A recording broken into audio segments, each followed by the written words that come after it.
How do you judge your work in the fall? Like, what do you want to see? What do you want to get done? Well, the first thing you got to do, especially when you have newcomers, is you want to observe. You want to see what they bring to the table. Obviously, they did something to get here.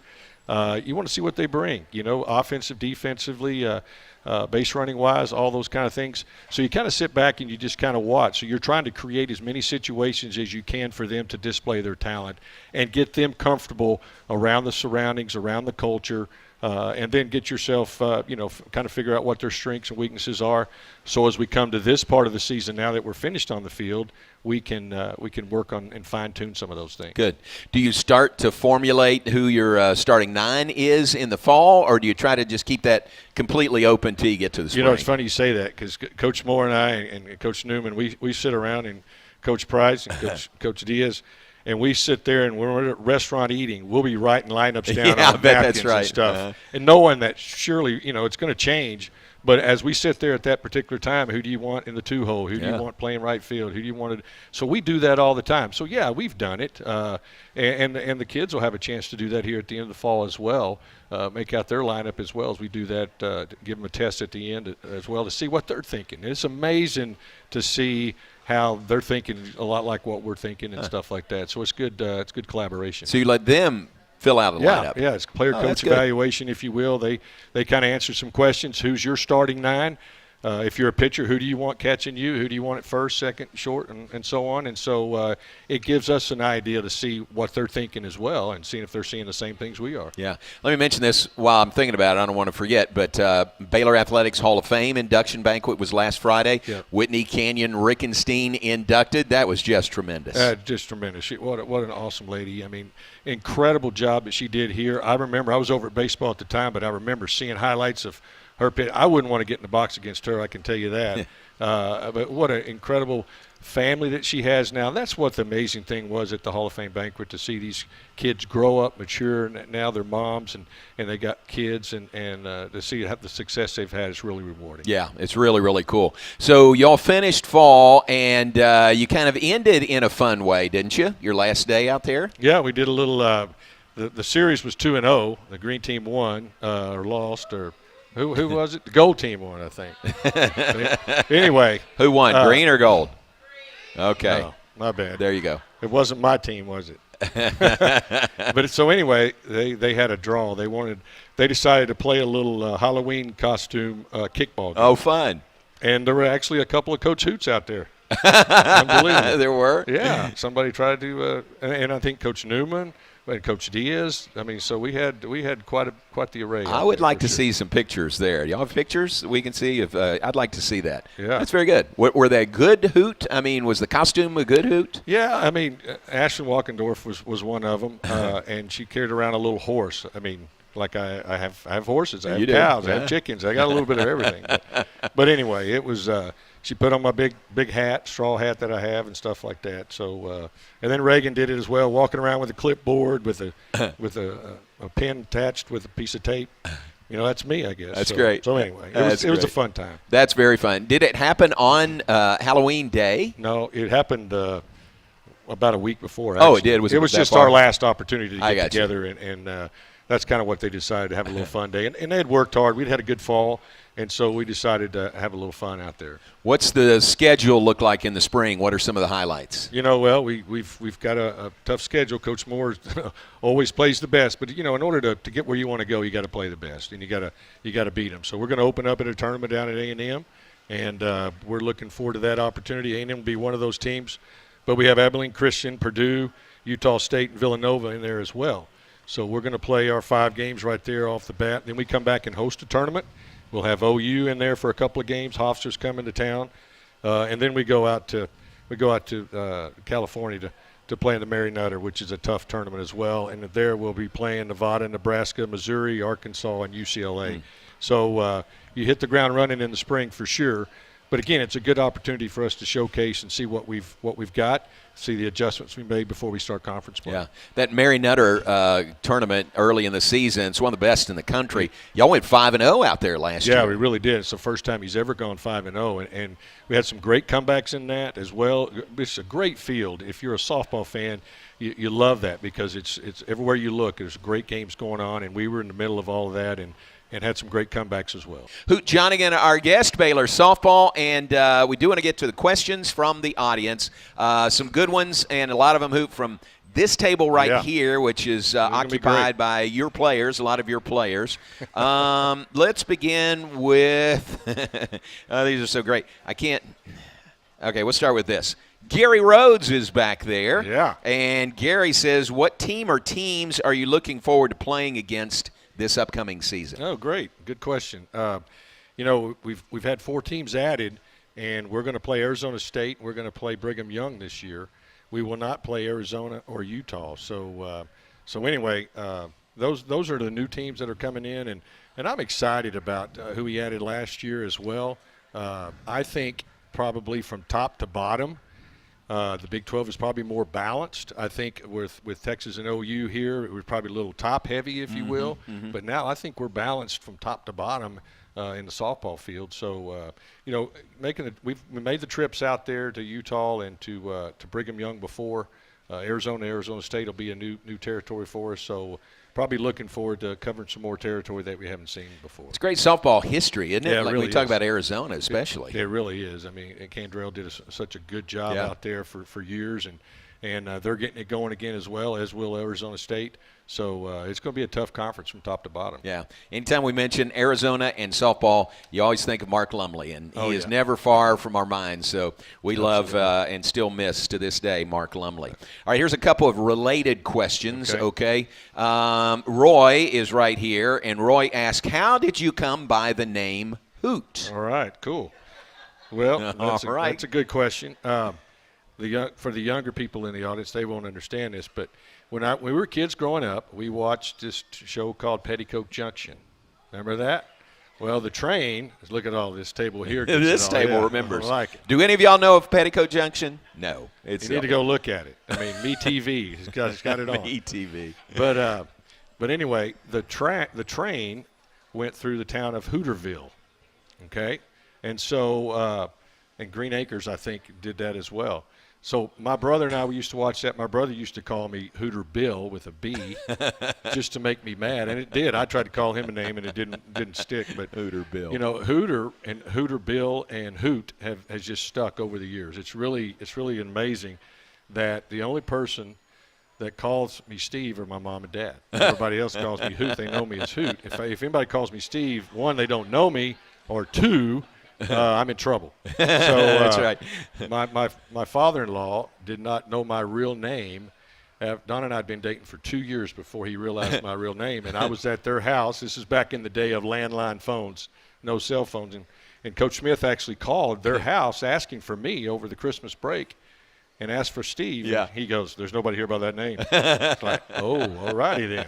I've never seen him blush, but he blushed because he didn't know my real name. Oh, that's funny. So 2 anyway, years. It's just shortened to Hooter and the Hoot, and I mean, I've missed a lot of phone calls because when they call and ask for Steve, nobody knows who that is. Who is Steve? And when I was with baseball, the head coach was Steve Smith, and so Margaret, our secretary, would always say, if they asked for Steve, they knew it was for him. Yep. If they asked for Hoot, they knew it was for me. So perfect. That's kind of how we separated. So. All right, there you go. There's the story. Petticoat Junction.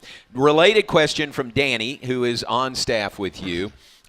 She says, how'd you get your nicknames Hoot and Skip? Skip. Now, where's Skip come from? Okay, well, we're going to show a little bit here. This is a transparent show here. Yes, right? it is. So in the office, when you're up at the office a lot, you spend a lot of hours with people, a lot of time and stuff like that. So you kind of get a little crazy at times.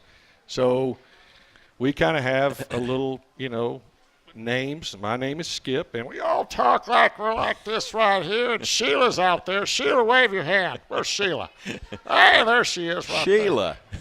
And so we just kind of go through stuff like that and carry on conversations, and it kind of helps us make it through the day. So there you have it. All right, very good. Thank you. Who? Sheila? Sheila. And Skip. Next question is from Jensen. Ask, what is your favorite subject to tutor your athletes in? Oh, man. Tutor your athletes. Microbiology, it must be something like that, I would think. But they've got it in all the different categories. But I'm going to say, because that's what she's taking this semester, business law. Oh, right. Yeah. You need who to help tutor you in that? So far, it's law. worked pretty good. So business law. Okay. All right, there's one, and she didn't put her name on it. Okay. But the question is, who's your favorite player? Yeah, sure. Yeah. Well, that's a trick question. I bet I know who asked that, Presley. Can you recognize that handwriting? Yeah. Yeah. Second grade Presley. handwriting here. No, if somebody asked me that, I would say they all are. How about that? That's not a cop-out, but I really think we've got a unique culture. We've got some incredible young women here in our program, and they've all bring something different to the table that I love. Nice. And so it's really cool. It's a joy to be around them all each day, and I keep pinching myself. You don't go to work. You know, you love what you do. You love who you're doing it with. And with this group of players, it's really fun to go to work every day. Tremendous. That's great. Absolutely. Great answer. I don't think that was Presley, because here's her question, okay? Same writing. Well, maybe. Busted. From Press and Lily, if you could switch places with one person on the team, who would it be? Oh, wow. I'll say Lily. How about that? Lily's going into social work. Okay. And I love hearing nice. her story. There's a special place in my heart for people that want to deal with kids like that and go into that profession. So, I mean, I would probably much rather do that than go into business law, maybe. Or microbiology. Oh, that too. Yeah. So, but anyway, but it's really cool. It'd be kind of fun to go back into young old days with a lot of them, so it'd be kind of cool. All right, very good. Here's one from a person in the room. Her last name is Johnigan. Oh. It's Annie Johnigan. Oh, wow. Back here. Yeah. And Annie says, who's your favorite daughter-in-law, and what's your grandpa name? Oh, my grandpa name is Hootie. Hootie, perfect. H-O-T-I-E. And I've got two favorite daughter-in-laws. You do, I mean, yes. I've been really blessed. I've had two sons, and they married way over their head. They outpicked their coverage, and we did great. And Annie's definitely a favorite because she's got the only grandson right now. But Natalie is with Bryce up in Lexington, Kentucky. Just incredible young women, raised by great families. As Gary and Karen are back here as well, and extremely blessed. One thing you worry about when you have kids is who they're going to marry. And, boy, my two boys knocked it out of the park. Outstanding. Really Great answer. Great question. And Brooks is here. Your grandson Brooks is here. Absolutely. Brooks was roaming around. He kept coming up to the set. He was drawn to the lights and the microphone. He wants to be up here. I think he may have a That's gift right. for broadcasting. Well, you never know. May have a gift for gab that he got from you, too. So glad you're with us this evening. We continue with Hoot Johnigan, Baylor's softball assistant coach. Wish the best for Glenn Moore, who's attending a funeral. Was his high school or college coach? I think his high school football coach. Yeah, high school football coach. Yeah. So we miss him and certainly understand. Glad he could be over there for that. He was one of the pallbearers for that. Hoot, we talked about your team a little bit and the schedule coming up. We talked about the league and the league. It's kind of interesting. What are your thoughts about you lose Oklahoma, you lose Texas, and it was really top-heavy. So, they sort of pulled the RPI of the whole league up. But you got some good teams coming in also. As you look at it objectively, what do you think about those two going out and the four new ones coming in? Yeah, I really, like I said before, I really think from top to bottom, I think it's as tough as it's ever been, without a doubt. Every weekend is going to be a contest, going to be a challenge for you. You got to bring your A game. And we're still going to play those two. We're playing OU a couple of times, and we're going to play Texas as well. I think we'll keep that going. It just makes sense. They're 90 miles down the road. It's good RPI. Let's play them. Again, Coach Moore's never backed down from anybody, and I'm with him. When you finish a game, when you've played and you win, hey, we've accomplished something. It's not something you're supposed to do, and you beat them by 18 runs. But I think from top to bottom, this league's got a chance to be one of the toughest around, just because every week it's going to be a challenge for us. And again, going to new places, going out to Utah and Arizona for those two, it's going to be different for everybody as well. Fortunately for us, we've been to Utah because we played Utah and BYU. We went to Utah for a regional 2 years ago. So but it won't be unfamiliar to us as coaches, but to our players it probably will be, because not everybody has been out there. So, but again, travel, you got to get in planes, you got to go into new airports, trying to figure out all that kind of stuff. But it's exciting. I enjoy the addition of these new teams that are coming in. Look forward to the challenge. You, I think most people know you coach baseball here at Baylor for 20 years, and now have been at softball how long? Five, yep. At softball. What are it's a bat and ball sport, but what are the differences that you found in those? People ask me that all the time, especially when it comes to hitting, and I'm just like, it's a round ball, it's a round bat, you're trying to hit it solid. Ball's going up, down, in, out, changing speeds. It's pretty much the same. And so I tell them, I tell our girls, we talk about barrel ability a lot. What is your ability to put the barrel on the ball? Because that's the main objective. And so we try to do the same thing over there with baseball. Put the barrel on the ball, make solid contact, and play the game. Get runners on, move them over, and get them in.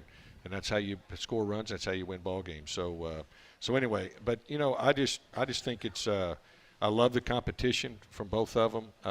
It's a lot faster game because it's 60 feet to the bases, 43 to the pitcher's mound. It's right there. Press and I were over there watching the baseball team scrimmage earlier, and the field was ginormous. Yeah. We're like, wow, Look at this. Look how much room's in the outfield. And even to me, that's where I grew up, and that's where I spent the majority of my career. It just seemed big, and that ball seems so small as well. It's like a ping pong ball in my hand now. So anyway, it's it's just more compact. It's a much faster, quicker game, and pressure. I think you put pressure on the other team, and you more times than not you're going to come out ahead. Good. We mentioned Coach Moore and Danny is here, and you mentioned Britt and Megan. Got a great staff with Baylor softball, and the consistency, and those that have been with Coach Moore, like Brittany, for so long. Absolutely. I think it's 20-plus years for Brittany being with Glenn, and Danny came back. Danny was at a camp, and Megan played for him as well. And, what an incredible staff. What a really blessing for me to go to work every day and learn from them as well. We learn something new every day. And so we just kind of feed off each other and bounce ideas around, and it's really a great group we got together, and Coach Moore opens the door for all of us to share our opinions and ideas and different things like that, and that's what makes you better, and John Wood used to say it's okay to disagree, but just don't be disagreeable. And I think we do that really well. Good.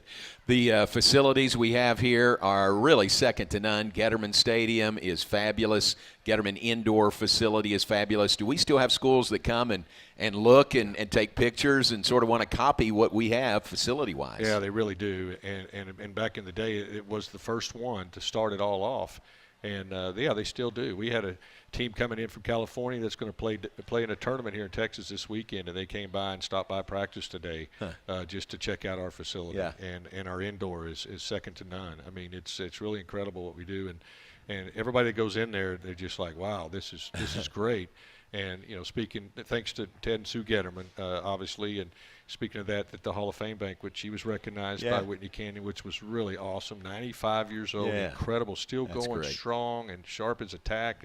Really does an incredible job. So really excited about that, and really a blessing to go to work in that facility every day. Yeah, it's beautiful, and you've done a great job continuing to update, renovate. The new turf, the new lights in the last couple of years, new video board out there. What's next? What do y'all need, or what would you like to see? Well, we've got a project going on for locker rooms. And I don't think the locker room has been. That's not actually a part of the stadium, but that's in our office area.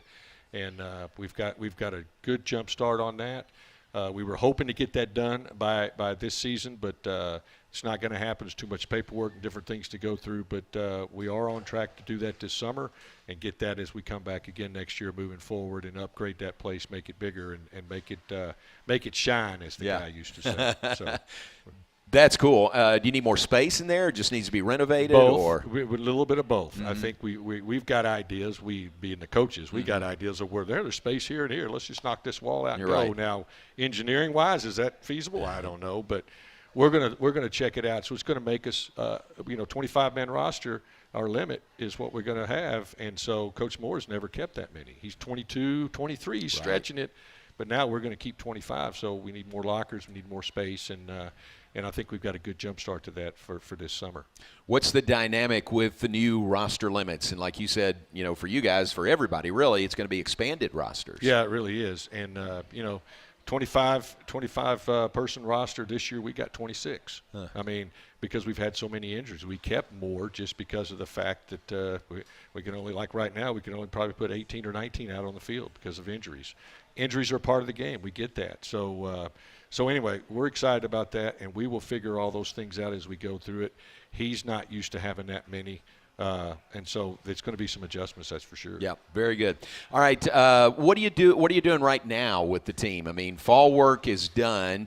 There's still some time here in the fall, headed toward the end of the semester. I know you come back and you're going 100 miles an hour. What's going on right now? Right now we're going through weight training. We'll do that at 6 a.m. in the morning, right? We'll be there in the morning. 6 a.m.